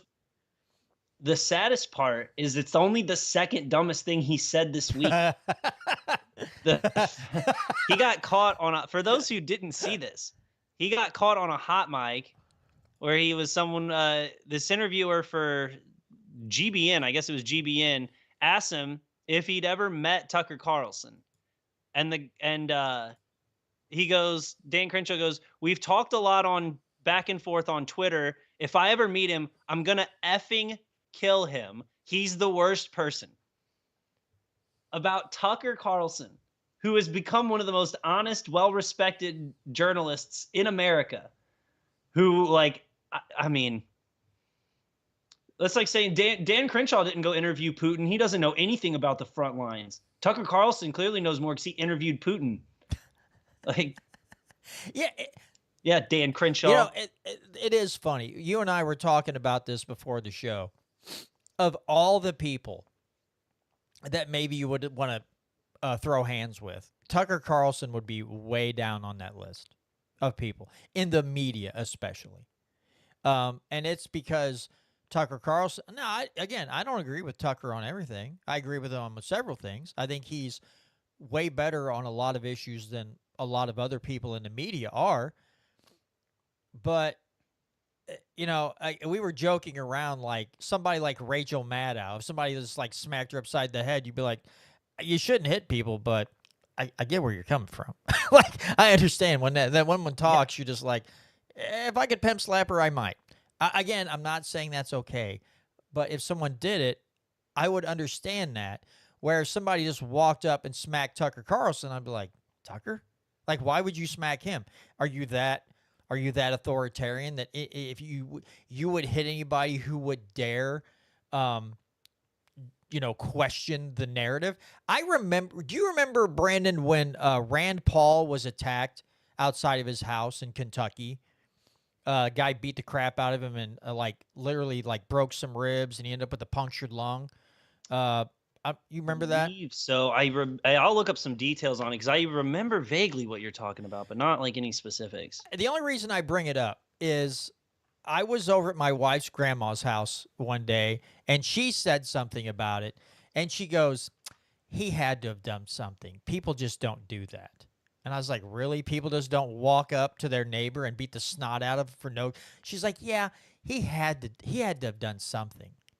That guy just wouldn't go over there and kick the snot out of him for no reason. And I'm like, you don't think people... even at this time, before the world we're living in now, people were so politically divided that it was starting to boil over as far as the left and the right. And Rand Paul's a Republican. I believe the guy next door was a Democrat, didn't like Rand Paul's stances, and he went over there and assaulted him. That was the reason. And she didn't want to believe that a Democrat would assault a Republican.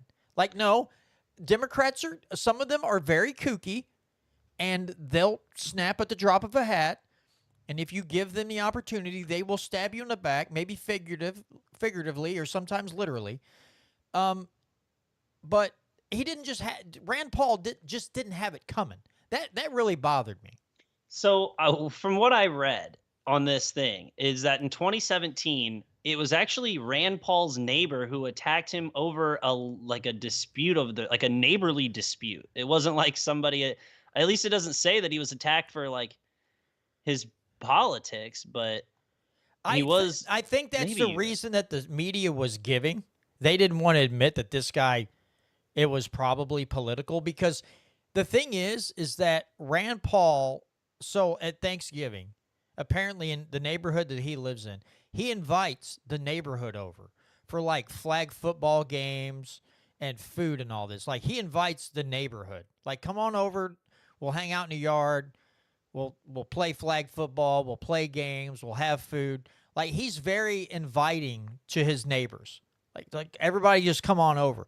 So I think the media was trying to it was just a neighborly dispute over lawn clippings or leaves or something.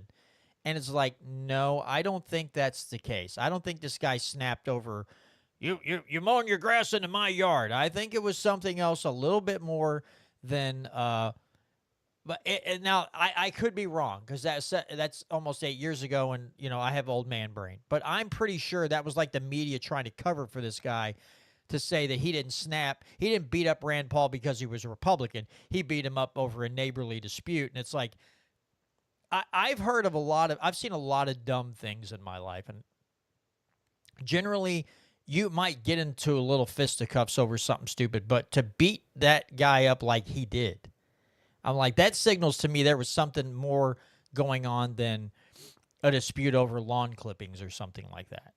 Oh yeah, definitely could be the media covering that up for sure. But to your point you made a second ago about how one of your relatives had just jumped to the conclusion that Rand Paul must have done something. I'm not. It's similar to what I did to Matt Gaetz a couple months ago. How I just, I heard that story coming out about Matt Gaetz, and I was like, well, he had to have done something. This kind of thing doesn't just happen to somebody. He must have done something. But I was wrong. He didn't do anything to deserve, the kind of heat the media was giving him. There was no evidence to prove that he was knowingly sleeping with minors, which is the biggest part of what he was accused of. And so, that's on, sometimes you hear a story and you got to actually make sure, because some innocent people just do get railroaded like that. And it happens a lot of times at the government level. You take a stand against the party. And, again, take for instance, and this is not me like, Tulsi Gabbard's the perfect person. Take, for instance, Tulsi Gabbard. She disagreed with the party on foreign policy. She got angry phone calls. How dare you vote against, how dare you not vote with the Democrats on whatever thing? And then she gets put in the Secret Skies program. So it's not beyond these people in power or a neighbor that are so entrenched in their politics and their agendas that they won't abuse somebody else, whether they're in the same party or the other party, that they won't railroad them and try to just humiliate them out of existence within the Senate or the House, in Congress, or the White House, or some agency head won't be railroaded out because he stood on some principle and it freaked them out because they're trying to get A, B, or C done, and it angers them so that they just like, this person has to go. This guy or gal just has to go. We can't abide somebody who, again, when you're talking about those two congressmen who anytime a bill came forward, because they didn't have a huge there wasn't a big difference in power between Republicans and Democrats, that they were always worried about how those two peoples were going to vote. And again, they started attacking these two. The Democrats came out hard and heavy on these two because how dare you not toe the party line? And so we see that at the federal level. And folks, I don't want you to think for one instant that it may be not that heavy-handed here in Missouri, but don't think for an instant that stuff doesn't also happen in Jefferson City as well, because I'm telling you, it does. I've heard stories. I can't repeat them because they were told to me in confidence, but I've heard things in offices about some kind of shady dealings. I wish I could get whoever these people are on that I've talked to in the past, get them to come on and just say it. But they're afraid to say it out loud, but they'll tell you in confidence. So don't think for an instant that Jefferson City and Washington, D.C. are so far apart when it comes to party politics and money and establishment type and just cronyism and corporate welfare, all these things. Folks, we got a lot of that going on at the Capitol too. Brandon and I have been covering this for several weeks, but again, maybe they might not have a neighbor assaulting them over their politics, but believe me, there's an awful lot of arm twisting and turning the screws. And there have been threats made before about someone's family members. It gets ugly when you decide you don't want to vote again with the party or with the lobbyists. I mean, it's as simple again as, oh, well, you didn't want to vote for the school choice bill. Well, none of your bills, if you don't vote yes, your bills will die. That's it. All your bills will go no farther. They won't be heard. Now, there were a few that stood up and said, well, that's fine, but I'm not voting for this because my constituents don't want it. But there are a whole lot of others that caved and said, all right, I'll vote yes. Even though they probably had constituents saying, don't you dare, they went ahead and voted that way anyway. So just keep that in mind, folks. Brandon, we got a few minutes left. Anything you want to close with before we close out the show? Well, just to kind of note off what you just said there about how if you don't vote the way the party line is, even at the state level, you'll feel the opposition very quickly. The person who was the Lockett Smith Foundation gave the award for the most constitutional member of the House for the state of Missouri lost his primary in the Republican Party. Tony Lavasco lost a primary as the most constitutional voting member in the House. Yeah, folks, and I don't mean to be, a Debbie Downer here or Mr. Naysayer, however you want to phrase it. Don't be surprised in 2026 if Bryant Wolfin keeps it up. Now, I think that Bryant Wolfin, when he goes back to his constituents, can honorably and truthfully tell the people of his district that, hey, I did exactly what I told you I was going to do. I stood on principle, and I voted down these pieces of legislation for A, B, and C reasons. But don't think for an instant that if he causes enough trouble that they won't try to primary him out after one term.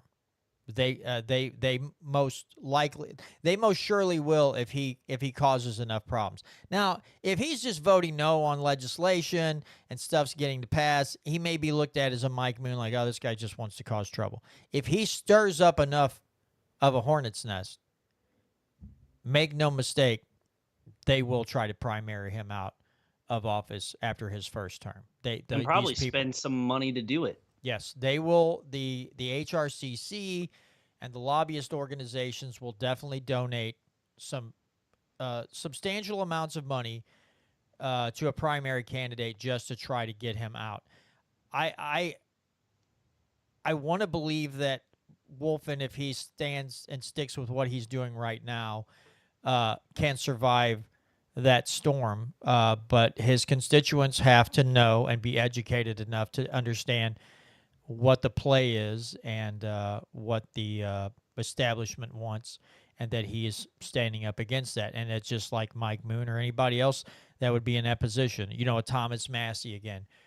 The AIPAC people were really mad at him, and they spent a lot of money trying to dethrone him, and they failed miserably. But don't think for a second, again, that won't also happen here in the state of Missouri. All right, folks. Well, that's going to do it for this week's edition of the Missouri Liberty Report. Next week will be the first Tuesday of March.